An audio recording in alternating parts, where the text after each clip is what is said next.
कि बैसाख महीने में पवित्र वृक्ष के जड़ में 1 लोटा जल समर्पित कर देने पर और वहां की जो रज है उसको मस्तक पर चढ़ा लेने पर 84 लाख योनियों से मुक्ति मिल जाती है।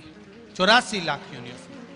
अपने बैसाख महत्म में ये वर्णन किया कि होता है वो सब निष्फल हो जाता है, वो सब समाप्त हो जाता है। अगर झूठ मानव का शरीर बोल रहा है तो एक काम प्रभु का नाम लिए मानव का शरीर ले रहा है। ये शरीर अगर बेकार कर्म में डूबा भी हुआ है तो अच्छा कर्म भी ये मानव का शरीर करता है।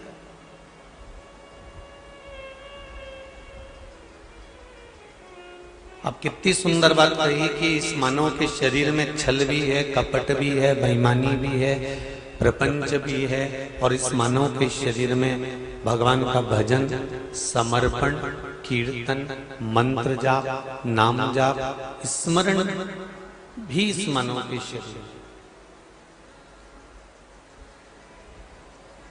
अच्छे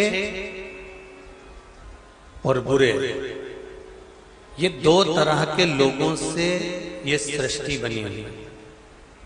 सृष्टि मेरे देवाधिदेव महादेव ने ये संपूर्ण सृष्टि का जो निर्माण किया है ये करा ही अच्छे और बुरे लोगों से मिलकर।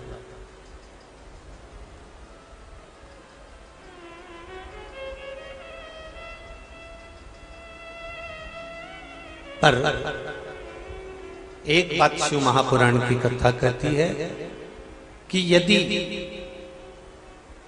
आप भगवान के चरणों से लगे हुए हो, आप भगवान के चरणारविंद से आपकी प्रीति, आपका मन, आपका चित्त, आपकी वृत्ति अगर शिव से लगी हुई है तो फिर संभालने वाला भी शिव ही है। अकाल मृत्यु वो मरे जो काम करे चंडाल का, काल उसका क्या बिगाड़े जो भक्त हो महाकाल का। अगर आप परमात्मा से जुड़े हुए हो, शिव महापुराण से जुड़े हुए हो, शंकर के भजन से जुड़े हुए हो, शिव स्मरण से जुड़े हुए हो, भगवान की अविरल भक्ति से जुड़े हुए हो, भगवत स्मरण से जुड़े हुए हो, तो ये पक्का है कि भगवान आपको साथ लेगा।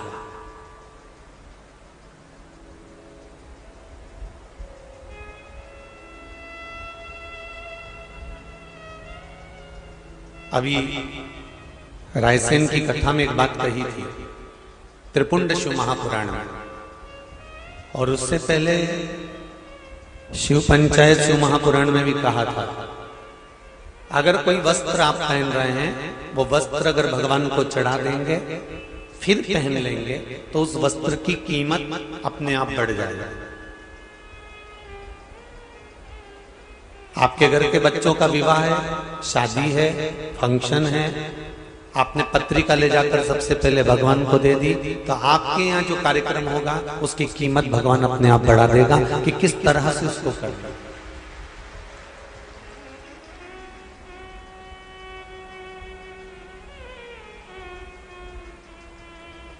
इस मनुष्य शरीर की कीमत कब बढ़ती है? इस मानव की देह की कीमत कब बढ़ती है? जब ये मानव का शरीर, जब ये मानव की देह शंकर भगवान पर 1 लोटा जल समर्पित करती है और शिवलिंग का जब स्पर्श करती है तो इस स्पर्श से ये संपूर्ण शरीर की कीमत मेरा भोलेनाथ अपने आप बढ़ा देता है, स्वयं बढ़ा देता है।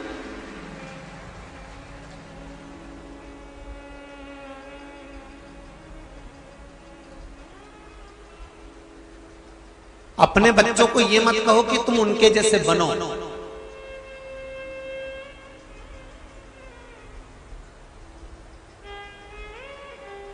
अपने बच्चों से ये नहीं कहना कि तुम उनके जैसा काम करो।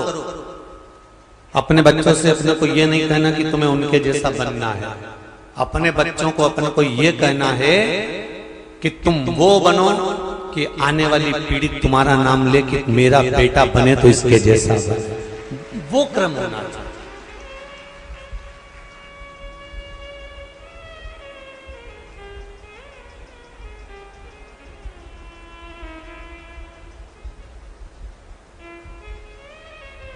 श्रवण कुमार अपने माता पिता को जब तीर्थ कराने लेकर गए तो बीच रास्ते में श्रवण कुमार जल भर रहे थे अपने माता पिता के लिए और श्री परशुराम भगवान का आगमन हो गया।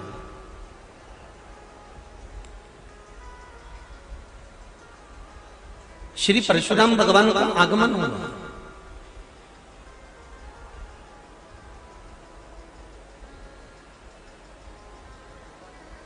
और परशुराम भगवान ने जब देखा कि श्रवण कुमार जल भर रहे हैं तो इनको नहीं मालूम था कि ये श्रवण कुमार है और श्रवण कुमार को ये नहीं मालूम था कि ये परशुराम जी है।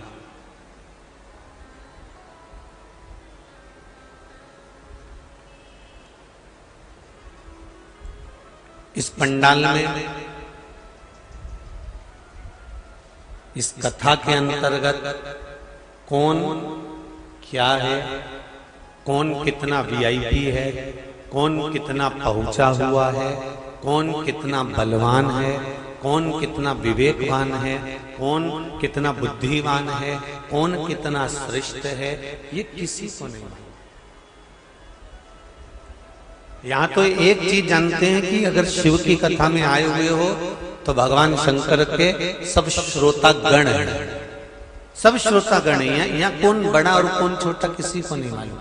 श्रवण कुमार जब जल पीने के लिए गए, जल भरने के लिए गए, तब परशुराम भगवान आकर खड़े हो गए और परशुराम जी ने कहा मुझे पानी पीना है, मुझे जल दे दीजिए।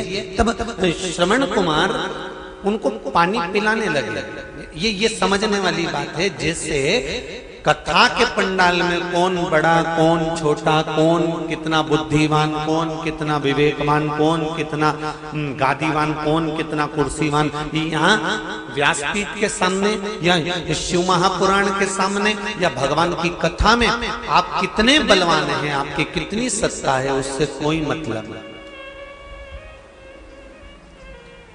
कुएं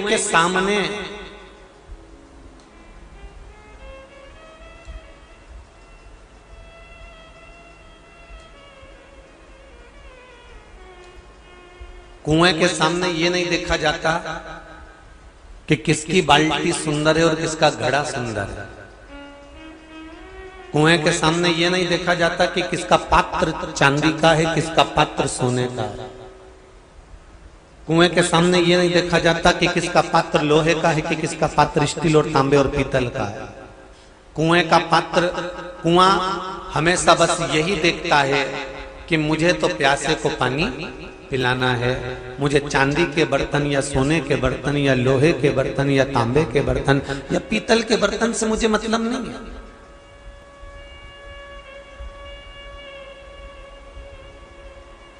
बस कुआं एक बात जरूर कहता है कि जिस पात्र में मैं पानी मेरा रखे वो पात्र बाहर से भले साफ हुआ कि नहीं हुआ, पर अंदर से पात्र साफ होना चाहिए। जिस हंडे में, जिस बाल्टी में, जिस घड़े में, जिस पात्र में अपन पानी को रखें वो पात्र अंदर से साफ होना चाहिए, अंदर से साफ।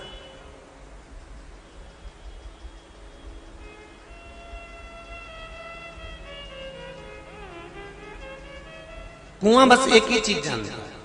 उसी तरह कुआं प्यासे की प्यास बुझाना जानता है और किसकी प्यास बुझाना चाहेगा। अगर कोई गंदी बाल्टी में पानी भर लेगा तो कौन पिएगा? कोई पिएगा कि गंदी बाल्टी का पानी? उसमें कचरा पड़ा है, मिट्टी पड़ी है, गंदगी पड़ा है, उसमें कागज पड़ा हुआ है, बहुत सारा कपड़ा पड़ा हुआ है, ऐसा पानी कोई पिएगा? नहीं।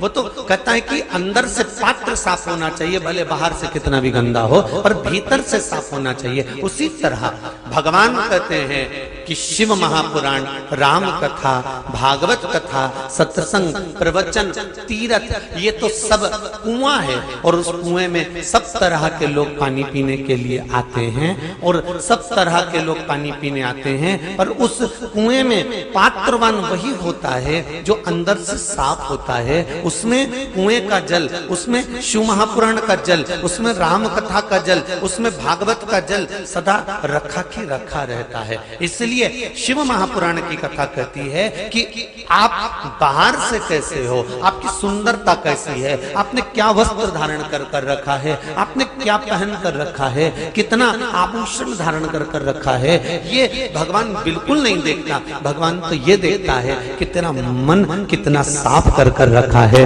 उसमें परमात्मा कैसे मिलेगा, भगवान ये देखता।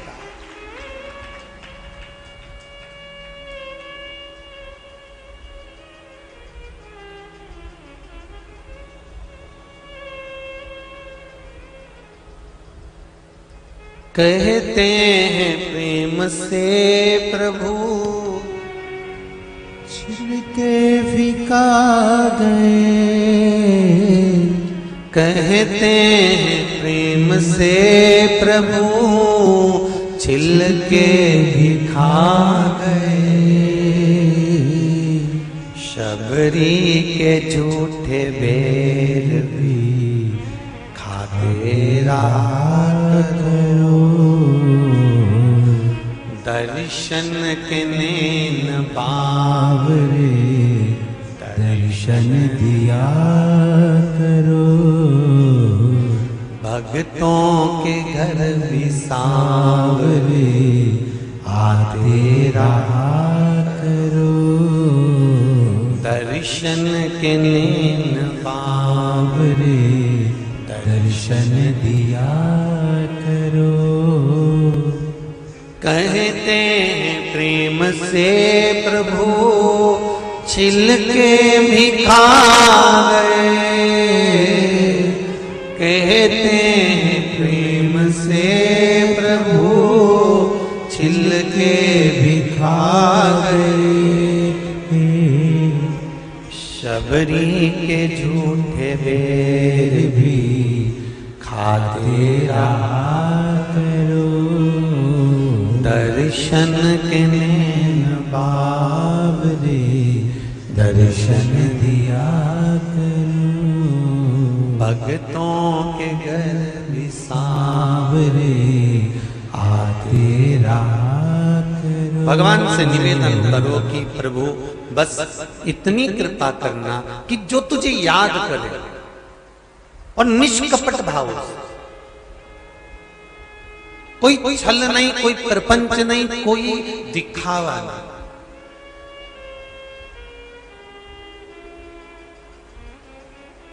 एक बात कहूं आप लोगों से, जितने भी लोग यहाँ हरिद्वार की पावन धरा पर कथा सुनने आए हैं, चाहे वो यजमान परिवार से हो, चाहे वो आप लोग श्रोता भाई बहन हैं, अपना अपना घर छोड़कर, परिवार छोड़कर, कुटुंब छोड़कर, काम धंधा व्यापार सब छोड़कर 7 दिन इस चिलचिलाती हुई धूप में, इतनी गर्मी में आप यहाँ बैठकर कथा श्रवण कर रहे हो, तो ये शिव की ही कुछ करुणा हो सकती है, दूसरी किसी की नहीं। कोई सामर्थ्यता नहीं है किसी से।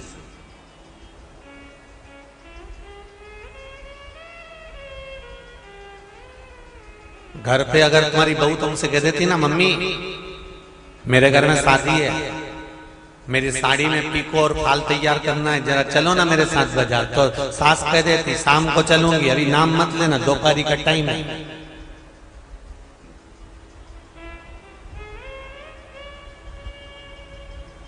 इतनी दोपहरी में मैं कहीं जाने वाली नहीं हो।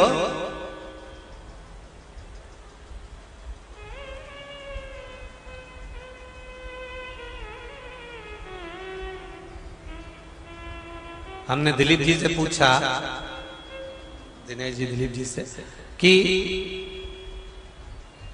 यहां जो गर्मी पड़ रही है, इतनी ही गर्मी हैदराबाद में पड़ती होगी, बराबर बराबर तो होगी कि इससे ज्यादा कम भी हो सकती है। तो वो बोले कि गुरुदेव थोड़ी बहुत ऊंची नीची होती रहती है, कभी लगता है कि हरिद्वार में गर्मी ज्यादा है, कभी लगता है हैदराबाद में गर्मी ज्यादा है। तो हमने कहा ये थोड़ा चलता रहता है, क्योंकि हरिद्वार भी हाथ से है और हैदराबाद भी हाथ से है, हो सकता है थोड़ा ऊपर नीचे चलता हो। पर शिव महापुराण की कथा कहते हैं, शिव महापुराण की कथा वर्णन करती है, जिसका मन, जिसका चित्त, जिसकी वृत्ति, जिसका हृदय शंकर की कथा में पहुंच जाता है, फिर गर्मी कहां जाती है वो मालूम ही नहीं पड़ पाता। एक बार चित्त लग गया बस, एक बार मन लग गया बस,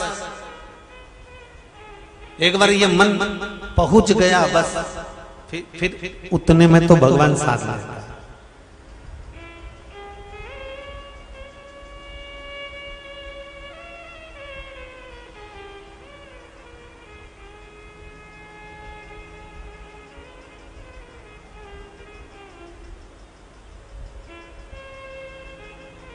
दक्ष प्रजापति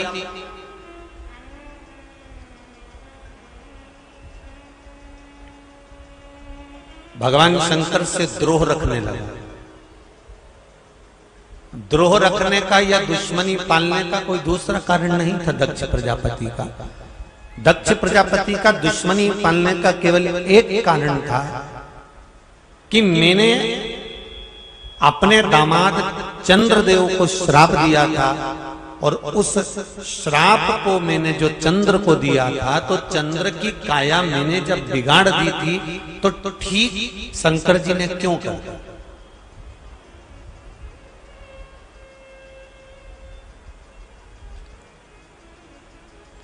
डॉक्टर का काम क्या है?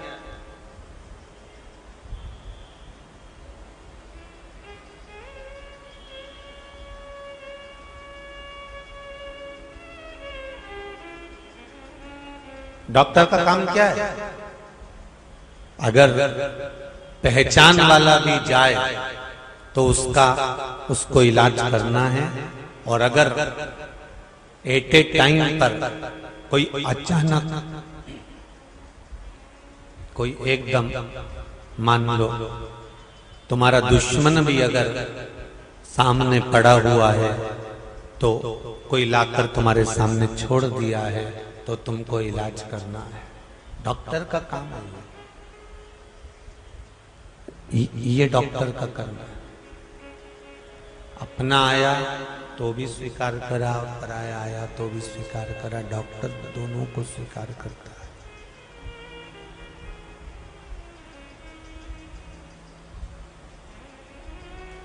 दोनों को स्वीकार करता है। अपना आ रहा है तो भी स्वीकार कर रहे हैं, और दुश्मन आ रहा है तो भी स्वीकार करते हैं। मेरा देवाधिदेव महादेव कलकत्ता में कहा था, भगवान शंकर की किसी से बैर नहीं है। रावण भी आया तो शिव ने स्वीकार करा, कंस भी आया तो शिव ने स्वीकार करा, तारकासुर आया शंकर भगवान ने स्वीकार करा, त्रिपुरासुर आया भगवान शंकर ने स्वीकार करा, अंधकासुर आया शंकर भगवान ने स्वीकार करा, ब्रह्मा जी ने अपशब्द कहे शंकर जी ने स्वीकार करा। जरा विचार करिए, ब्रह्मदेव भगवान शंकर को अपशब्द पर अपशब्द कह रहे।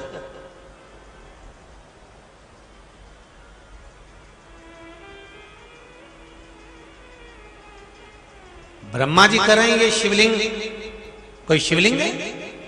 एक पत्र आया है, किसी ने लिखा है,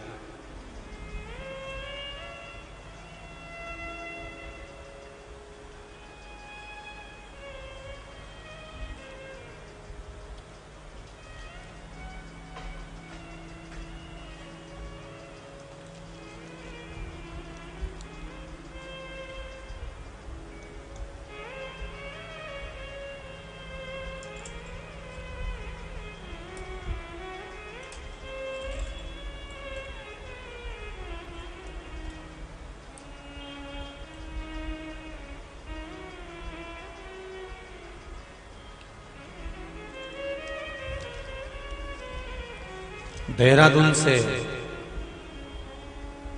नाम लिखा है और नीचे एक लाइन लिख दी है, नीचे लिखा है नाम को गुप्त रखा जाए, नाम ना बताया जाए।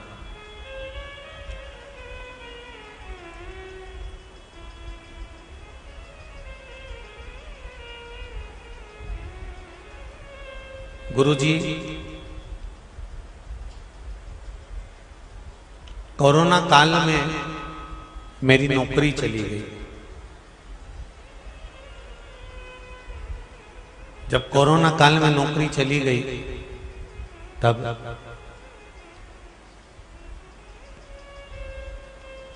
शिव महापुराण की कथा में श्रवण कर रही थी, शंकर की आराधना में लग गई। बाबा ने फिर कृपा कर दी, करुणा कर दी। पर एक बात बताना चाहती हूं गुरुदेव, मेरी इतनी उम्र नहीं है।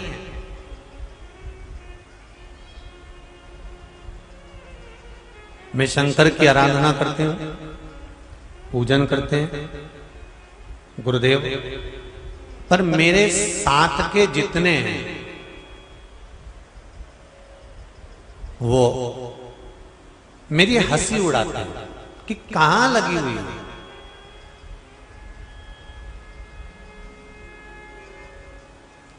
क्या होता है शिव जी पे एक लोटा पानी चढ़ाने से? क्या होता है शंकर भगवान को चावल चढ़ाने से? क्या होता है शिव की आराधना करने से? मेरे दोस्त मेरी हंसी उड़ाते हैं, कहते हैं ये तो सब ढोंग है, ये सब प्रपंच है, ये सब बनाई हुई अड़भंग कहानियां हैं। गुरुदेव, मेरे सारे दोस्त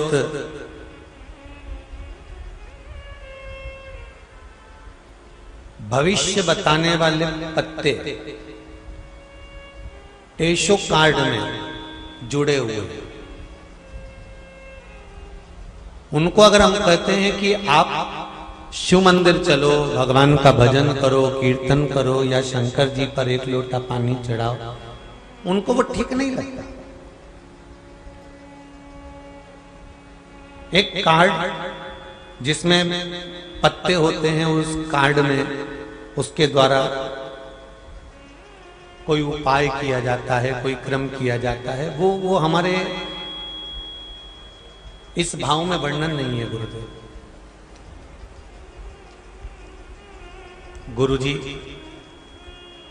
मैं क्या करूं कि मेरे जितने मित्र दोस्त जो ये कार्ड के चक्कर में पड़े हुए हैं और इस फालतू चीजों में लगे हुए हैं और हमारे धर्म को नहीं मानते, दूसरे धर्म की बड़ी तारीफ करते हैं, दूसरे धर्म की बड़ी प्रशंसा करते हैं, मैं क्या करूं कि वो मेरे ऊपर हंसे ना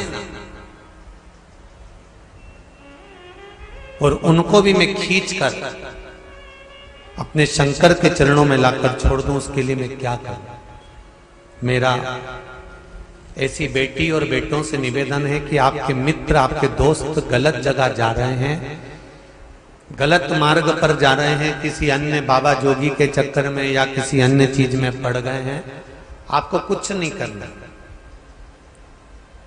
आप तो एक काम करो, वो तुम्हारी हंसी उड़ाते हैं, तुम्हारे लिए ठिठोली करते हैं, आप शब्द कहते हैं। शिव महापुराण की कथा कहती है 33 कोटि देवताओं को उठाकर देख लीजिए, ऐसा कोई देवता बता दो जिसने शंकर भगवान पर उंगली ना उठाई। उसके बाद भी किसी एक देवता का नाम बता दो जिसके नाम के आगे महादेव लिखा हो, महासंबोधन जुड़ा हो।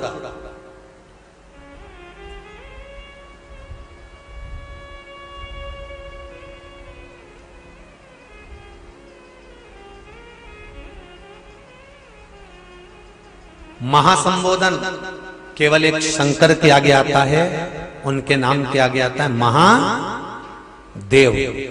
और दूसरा महासंबोधन शंकर भगवान ने अपनी तरफ से माता लक्ष्मी को दिया।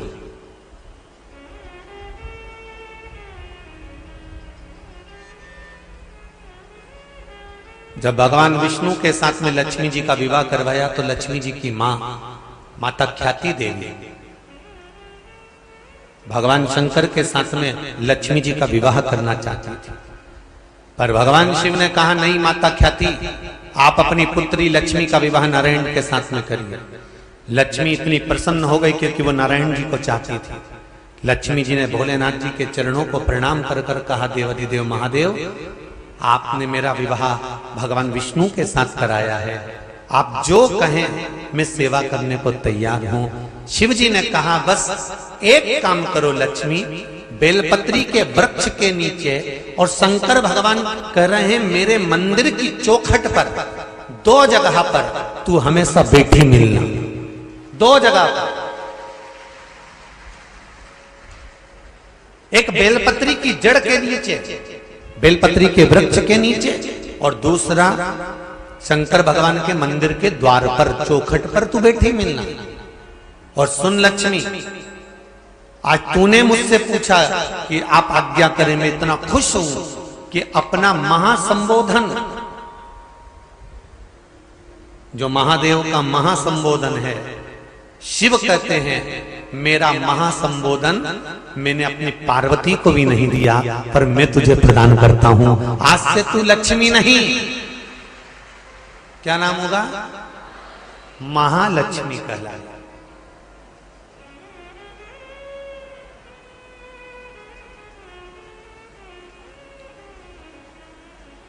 अपना महासंबोधन भगवान शंकर ने लक्ष्मी जी को दे दिया।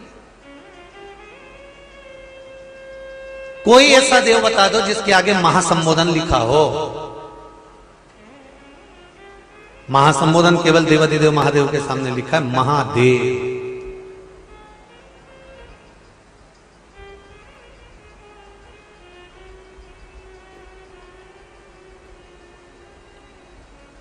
उन्होंने अपने पास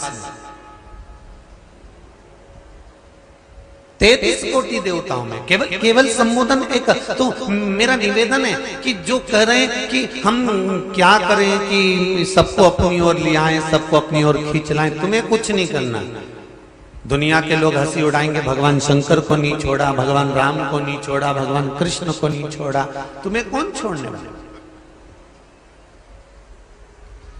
कथा के बीच में हम बार बार कहते हैं, क्या किसको रोइए, चादर तान के सोइए। आग लगे बस्ती में, अपन रहो मस्ती में। कोई कितना भी अपशब्द कहे, ताने दे, गाली दे, आड़ा टेढ़ा बोले, तुम मंदिर में पूजन करने जाओ, पशुपति व्रत करने जाओ, 5 दिए लगाने के लिए जाओ, जल चढ़ाने के लिए जाओ, बेलपत्री रखने के लिए, समर्पित करने के लिए जाओ, चावल चढ़ाने के लिए जाओ, तो इतना जरूर याद आता है। आप जितना समर्पण करने जाओ तो आपको ये नहीं, बस आप तो शिव की भक्ति में इतने डूब जाओ, इतने डूब जाओ कि तुम्हारे साथ वाले जो मित्र हैं, सखियां सहेलियां हैं, वो भी सोचे कि अगर इसकी डबल से नौकरी लगी है ना तो ये शंकर जी ने ही लगाई है, इसको कुछ मिला है ना तो ये शिव जी ने ही करा है, इसको कुछ प्राप्त हुआ है ना ये शंकर से ही प्राप्त हुआ है। तुम्हें कहने की जरूरत नहीं है शंकर का गुणगान, शंकर का गुणगान तो दुनिया करेगी, आप भजन तो करो।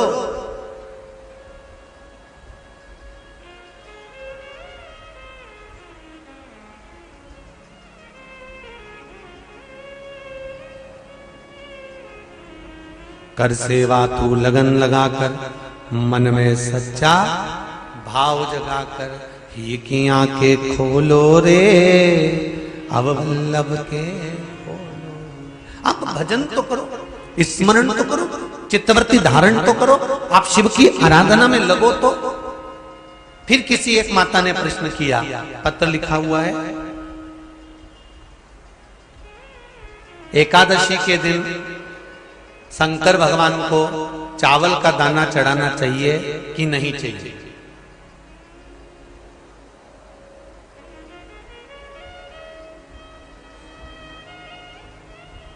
अब बोलो तेरा क्या होगा रे काली?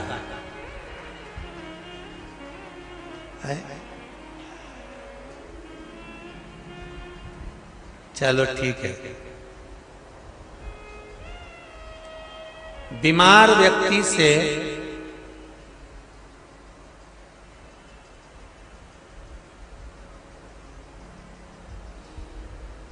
कोई बीमार व्यक्ति है, बहुत रोगीला, उसको बहुत रोग है, शुगर है, बीपी है, थायराइड है, सब कुछ है उसको,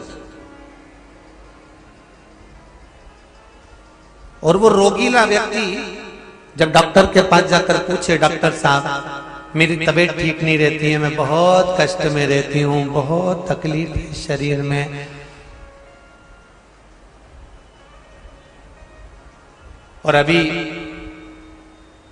सावन का महीने का व्रत आ रहा है डॉक्टर साहब, 1 महीना में व्रत करती थी पहले, करूं कि नहीं करूं?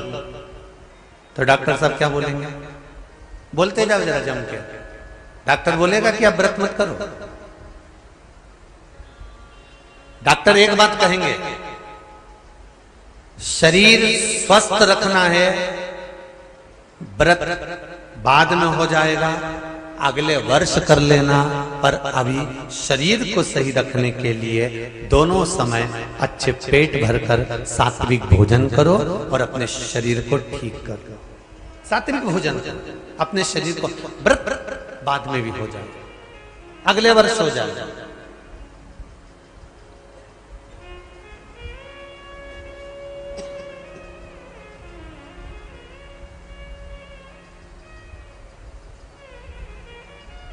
अभी तुम थोड़ा सवेरे 2 बिस्कुट ले लिया करो, सुबह नाश्ता ले लिया करो, भोजन ले लिया करो, फिर दोपहर में कुछ हल्का फुल्का लेकर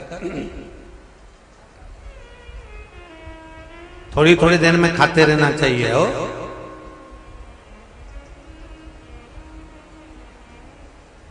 थोड़ा थोड़ा खाओ, थोड़ी थोड़ी देर में खाओ, एक साथ सुरसा जैसे मत निपटा जाए, थोड़ा